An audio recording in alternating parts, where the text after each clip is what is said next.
I am turning off the chat because I am very easily distracted, and I will look over there. So I know you'll let me know if anything comes up. So I did want to start. It is Teacher Appreciation Week, and I just wanted to let you know, especially during these times, just how much you're appreciated, and you're all awesome teachers, and difficult to part with, impossible to forget. Your students are very blessed to have you. So now if I click in the right place, then I'll be able to move my slides. So this is providing electronic feedback, and I've added a subtitle that's respectful and useful. And I am your presenter, but many of the materials that I'm using in this were also shared by Patricia Gilligan, Professor Patricia Gilligan, who is the coordinator of our Writing Center at UNM Valencia. And her background is in rhetoric. So she's wonderful about providing feedback and teaching writing. So think about this. How do you feel when you see this? Or this?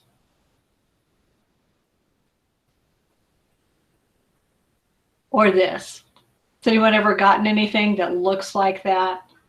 And just in the chat, if you could just, share how does that make you feel when you get something that looks like that? I'm sure it's happened to most of us. I know it never made me feel good. It's very discouraging. It doesn't help me improve anything. I want to crumble it up and throw it in the trash. I don't want to do anything with it. Defeated and overwhelmed. I see that disheartening, discouraging, right? All kinds of negative feelings. There's nothing good about this, right? And yet we still have teachers who are doing this to students. So we're going to talk about how not to do that. But the first question that I want to ask you is, what would you like your feedback to do? What would you like your feedback to help students achieve? In other words, why did you give a particular assignment? So I've got a poll everywhere. There are two ways you can respond to this poll. I'm going to recommend that if you possibly can, to open a tab on your computer and use the pollev.com address to respond to this so that you can type your answers in. And then we're going to do another poll later that is only available on your computer. I couldn't get it available on text.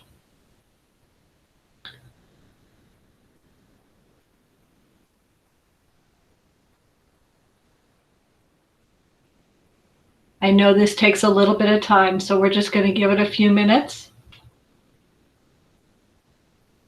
What do you want your students to get out of the feedback that you give them?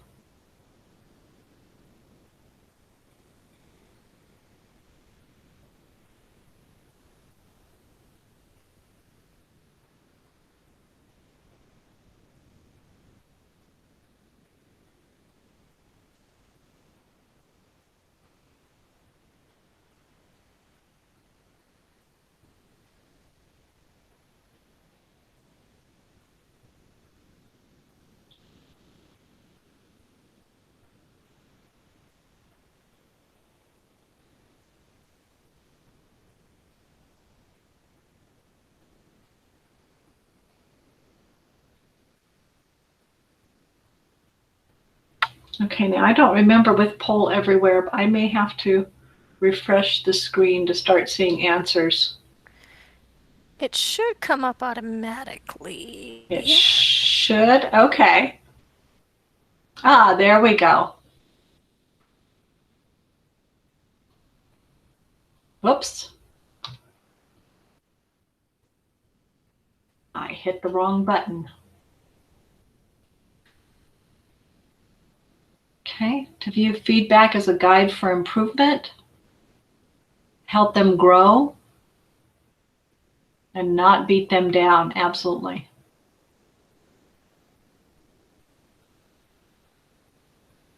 To promote change. Very good. To feel motivated to try again and improve.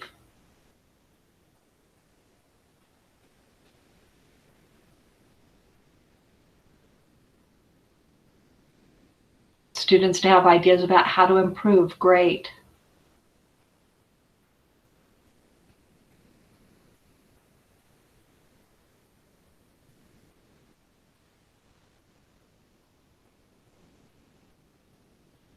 Okay. Oh, I like that. I want them to be encouraged and learn how to diagnose their own errors so that they can continuously improve. Yeah, I think it's really important to help our students learn how to evaluate themselves as well as others.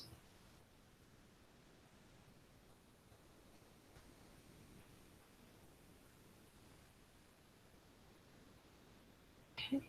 And give you just another minute on this. Well, not quite a minute. See if we get any more responses.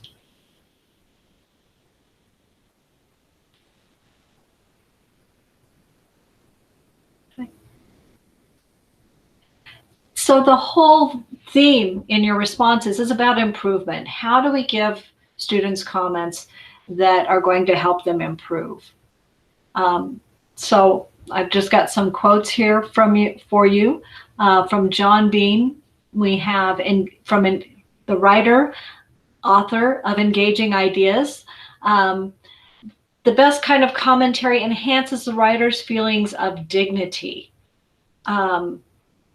We want them to be respected and to feel that, and not, as he says, the worst kind can be dehumanizing and insulting. Often to the bewilderment of the teacher. We've had those teachers who mark up papers thinking that they're doing their students a favor. How are they going to know the mistakes if I don't correct every single one of them on the paper? And not understanding that really it's dehumanizing and insulting. And unfortunately, I've had teachers mark up my paper and sometimes they're wrong. So there is that. So you want to comment that to stimulate revision, to stimulate improvement. So we have this issue that we're teaching to a test, right? The high set or the GED, in which they have to write something in a very short period of time. Generally within a window of 45 minutes for the high set that has a separate essay. GED, it's not really timed, but they're embedded within the tests. But it has to be done during that very short time period that they're testing. So they can't write a first draft and then review it, sit on it for a while and revise it. But they can do some revisions right there. So other than a testing situation, most writing, you're going to have the opportunity to revise. So teaching them that revision is a good thing. They can do that. Looking for the promise of the draft rather than the mistakes. Many of us learn by making mistakes. I shared with Jamie yesterday in my freshman comp class, I was like, okay, I'm not really sure about this rule, so I'm going to do what I think is the mistake and see if the instructor marks it as wrong. And then, later I learned that could impact my grade, but, and probably did, but I learned a lot by making those mistakes, sometimes intentionally, so that I would get that kind of correction. So in general, think about your reading. As you're reading the papers, you're reading for ideas, and that you are coaching rather than judging. And here's a gratuitous plug for the coaching training, coaching course that's coming up. We still have room, and registration is due on the 13th. If you have more questions about that, we can handle those later. Always encouraging growth. So some of the things you said about growth, we want to use that growth mindset and talk about specifically what's working in the text instead of just saying, great job. That doesn't help anybody. Okay, it's great. So I'm wonderful. How can I be better? Acknowledge the improvement from where they started from to their later drafts, right? When I started working with you, you were making these kinds of errors all the time, and look at how far you've come. You really have addressed that. Now we can work on something else. Acknowledge and encourage their effort. And again, the whole thing about mistakes, welcome the mistakes and help your students understand that mistakes are an opportunity to learn. So great, how are we doing so far? So this is another poll. So if you've got your poll everywhere open, click a face.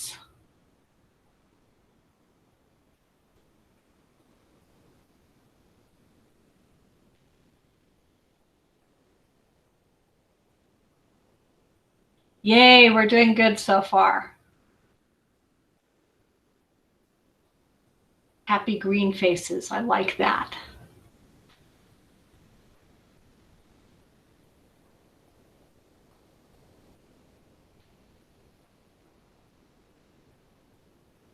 Okay, so moving on to effective comments. So some qualities of effective comments that, keeping in mind, your students really value thoughtful feedback that engages them in the dialogue and making an effort of what they have to say. So it's important to them. They want your feedback. They want to know what you think. And again, great job, or F, this is trash. Those are not helpful comments, whether just one positive comment or one negative comment. Either way, it doesn't help them improve. So you want to use questions that stimulate further thought, get a brief summary of what you got out of the paper, and any descriptions that made the reading difficult. And that can be grammar issues, that can be idea issues, that could be, you really need to build on this, but giving really concrete descriptions. Your end comment, making that last comment, that's what they're going to pay the most attention to. So imagining, as John Bean says, the butterfly while praising the caterpillar. And the purpose of the end comment is, he says, justify the grade. It's to help them move towards revision and make those kinds of improvements that you want to see. Okay, so now I've forgotten where this chart comes from. I will have to get back to you on that. I want to say this is also from the University of Michigan's Center on Learning and Teaching. So you say, good job. What you could say is, I can really see an effort in your revision. And why? You're praising effort and processes that encourage writers to keep trying. So I'm not going to read all of these to you. This will be available, and we're going to work on doing some others. So I'm going to end the presentation right around 12:30, but we're going to stay online if people want to continue working together. And I know people like this who are saying, but I have to proofread this paper and I have to correct all of the errors. What is this poor student going to do without me? So this is a common misconception. You don't have to do that.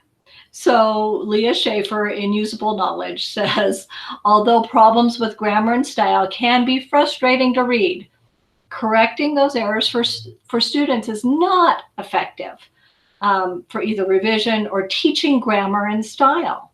So you're really not doing them any favors by marking up the paper and telling them about every single error that they've made. Instead, look for patterns that you notice in their writing, whether it's run-on sentences, comma use, subject-verb agreements, capitalization, and punctuation. I run across those a lot. In general, what I tend to do with grammar errors is look at the essay, look at what are those consistent errors. If your student is having consistent comma errors, okay, great, let's talk about that, tell them what they're doing wrong, go back and revise or edit their essay and fix all of the comma errors, right? So that their essay becomes the worksheet for commas. They're using their own writing. And then I'll review that again with them.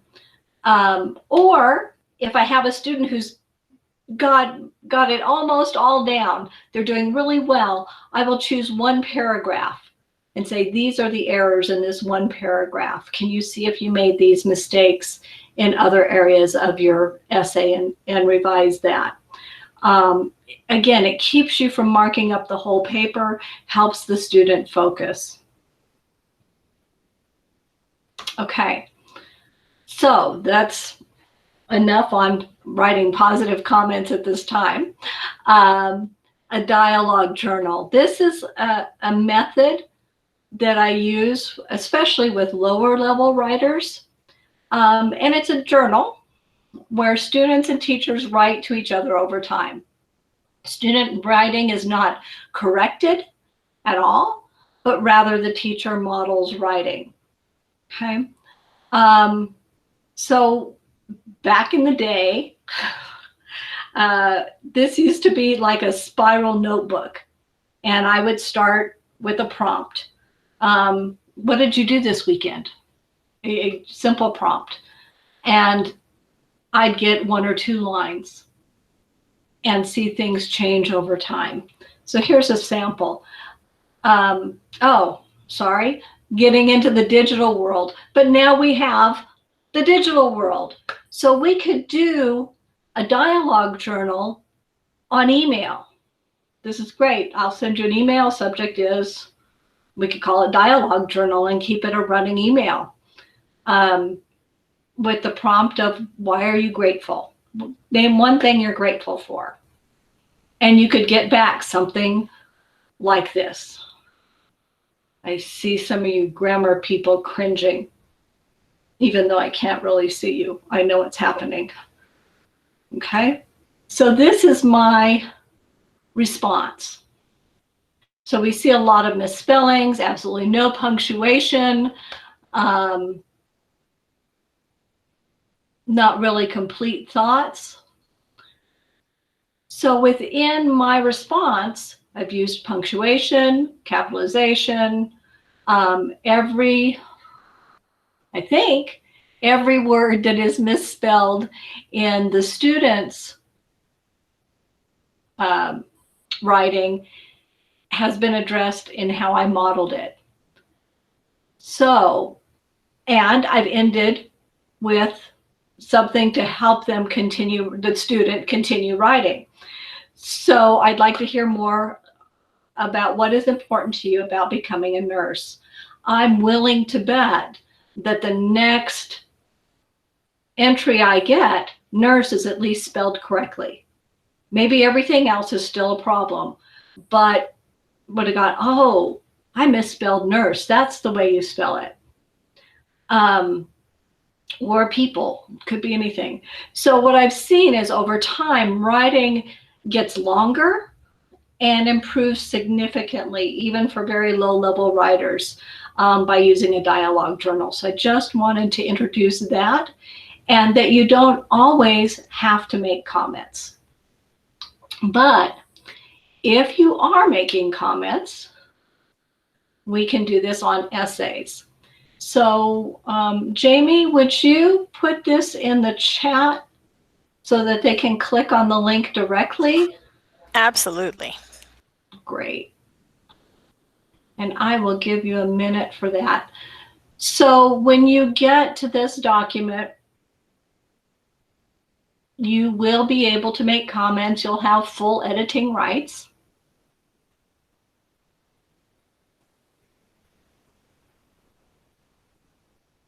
Okay, I'm going to go ahead and click to go to the document.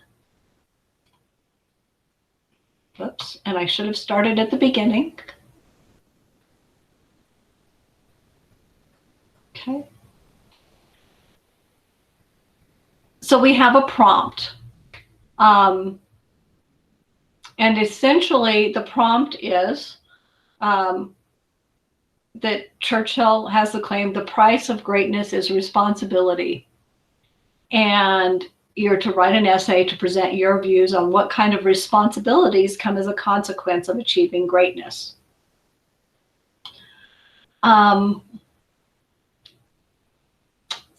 So here's what we're going to do. You can, what is the price of greatness?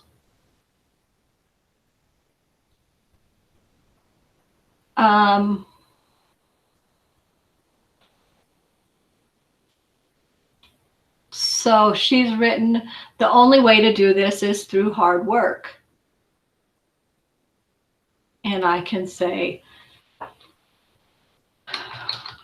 hard work. Oops, I'm sorry, I should have done this correctly. Let me go back. So I've highlighted that sentence. I'm not sure if you saw me, but up here at the very top in this toolbar, there's a speech bubble with a plus in it. That's to add a comment. Click that, and you get the box that pops up. And then I can make a comment about this sentence. Hard work is definitely a component of greatness. And I'm having trouble with my window here.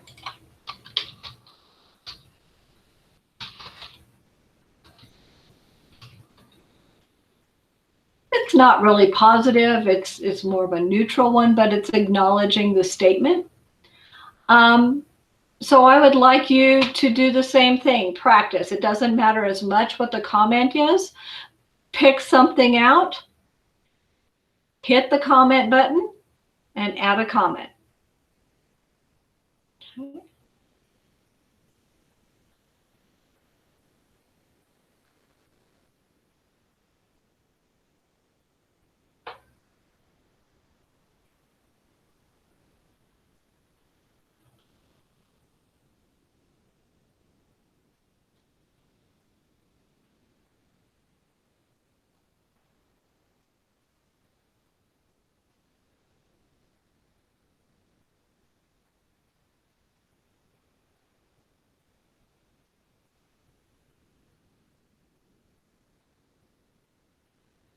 Seeing lots of highlights. You must be working on comments.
Okay, so we have someone that's not making comments, but rather changing the student's essay.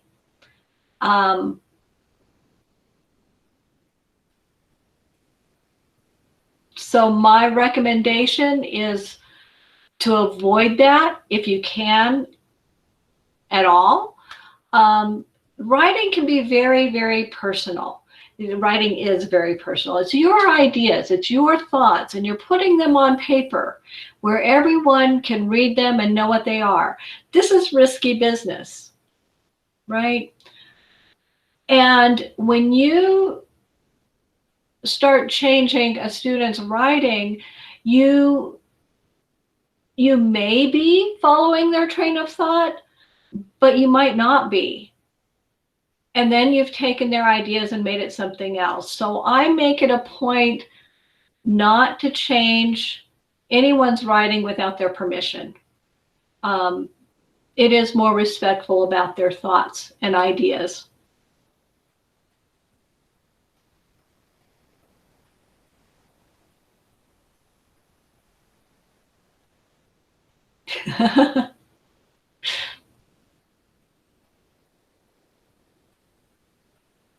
And I see Amy's comment about a learning curve. So, you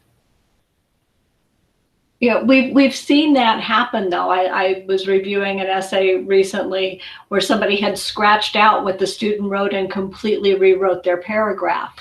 Again, that can be very dehumanizing and humiliating, and not honoring their ideas and their thoughts. And while you're doing this a little bit more, I just to share with you an experience that I had where someone plagiarized my paper, and I was actually surprised at my own feelings and how much that hurt.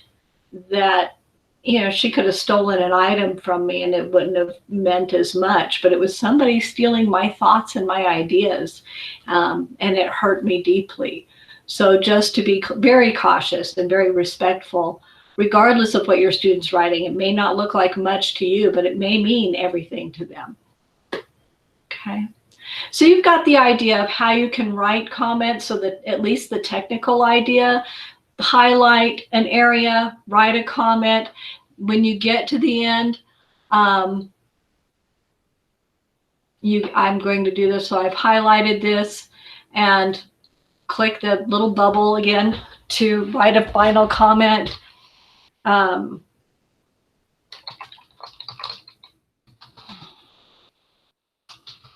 Whoops. So I'm just going to say, I like how you've identified hard work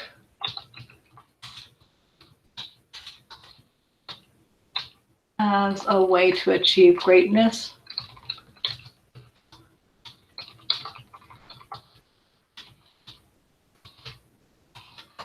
Some readers might not think that that's a responsibility.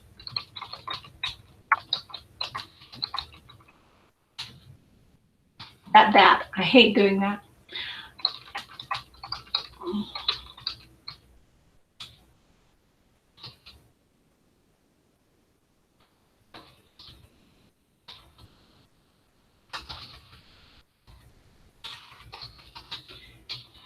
Could you expand on that?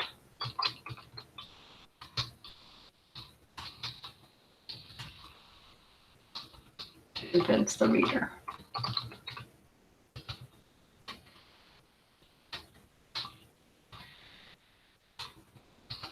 And you're off to a great start. So also sandwiching your comments. I'm sure you've heard this in other areas. Start with something positive.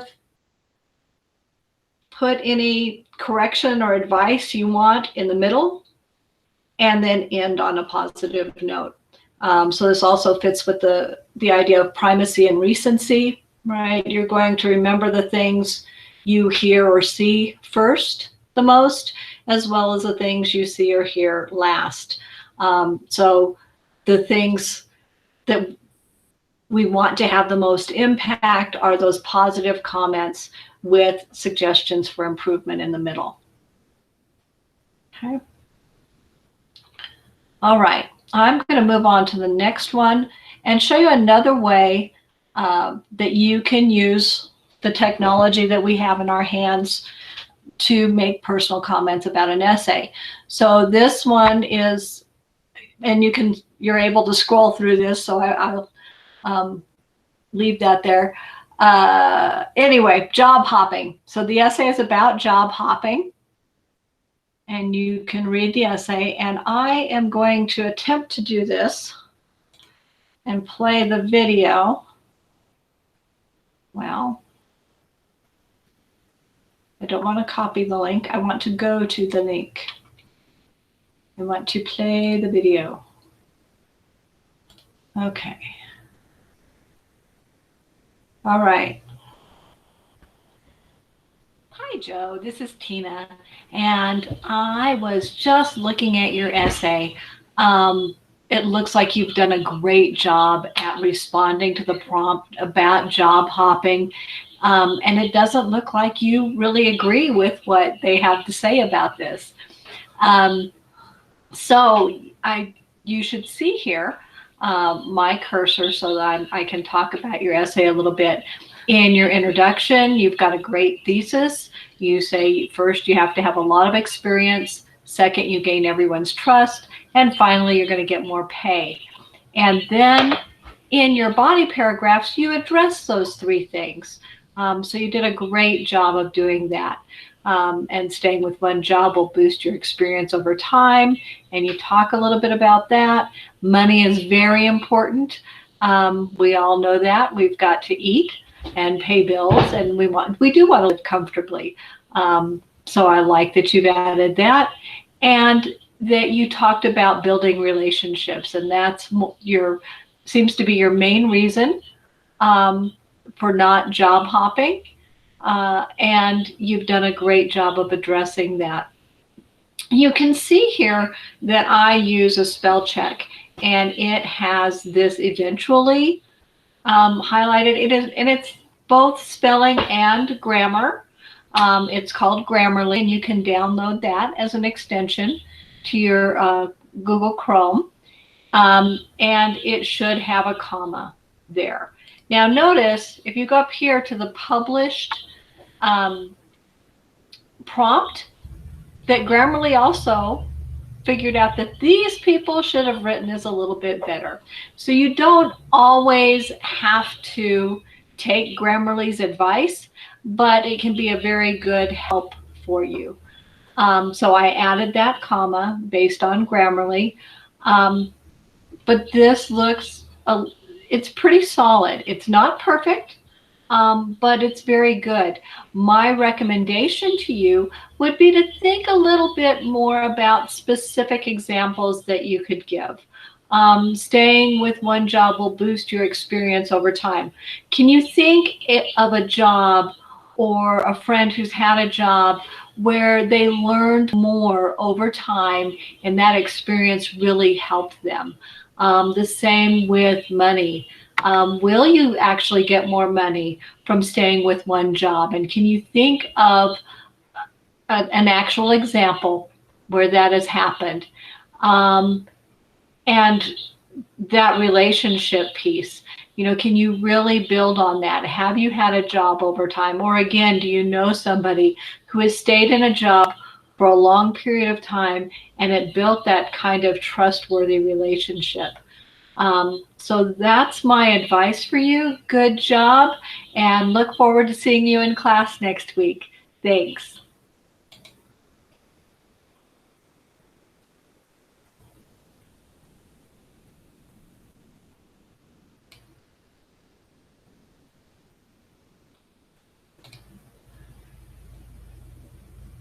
Okay, I'm not sure, but I think I may have just completely stopped sharing my screen. Is that true, Jamie? That is correct. I cannot see your Sorry about that. I wanted to stop sharing that one tab, but ended up. Okay. So I'd like to go ahead and open it up for comments at this point. And I would say I'm going to go back to the sample essays. But in particular, the two different types of ways that you can provide comments. Which did you like? And why? And you can unmute yourself if you would like to talk. You can also put your comments in the chat and I can look at those as well.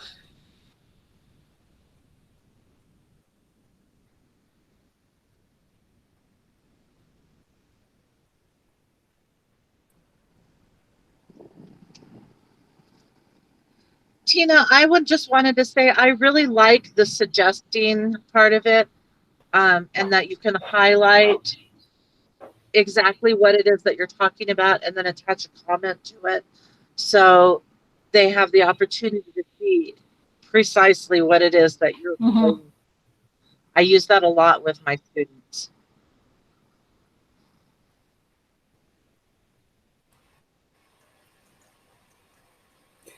Hi guys, this is Lori Owen. I several years ago developed a kind of a color-coded error notification system, I guess we could call it, that I've used well, I guess I would say, with students using Microsoft Word. And it's based on a published rubric that that was introduced to me when I was in graduate school. So what I'm getting at is that my students, when I've used this, I was a little wary when I first started because I thought, this is going to look really weird to them with highlighting in different colors for different things. But of course, I have a key that tells them what those colors mean and why I'm marking those.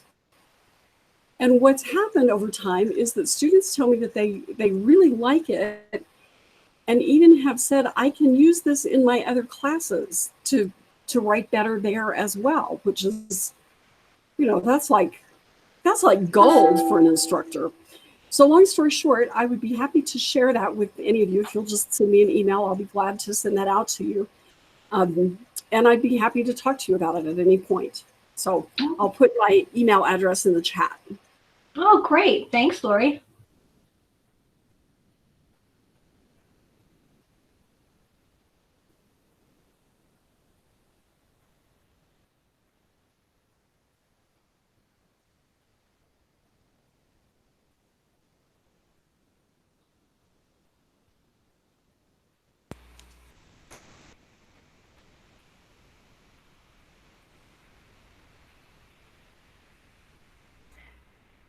And Tina, so far there's nothing else in the chat. Thank you so much, Lori, for putting your email there. Okay, great. I did notice, even as I did at the video, there were definitely areas that I could have done better. So that's just me critiquing myself. I did use Screencastify to create the video. It is another extension from Chrome.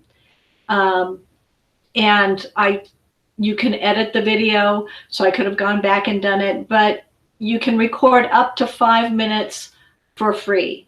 And if you are talking to a student about their essay for more than 5 minutes, you're probably putting them to sleep. So it's a very useful tool to make very short videos.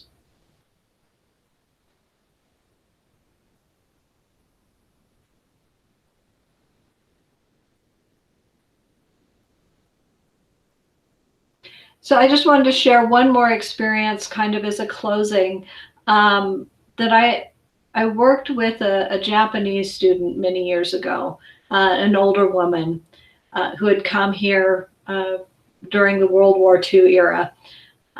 And her children gave her such a bad time about her accent and her grammar and her writing. And all she really wanted to do was to write a book of stories, both her personal experiences as well as some Japanese folklore that she wanted to share with her children and her grandchildren.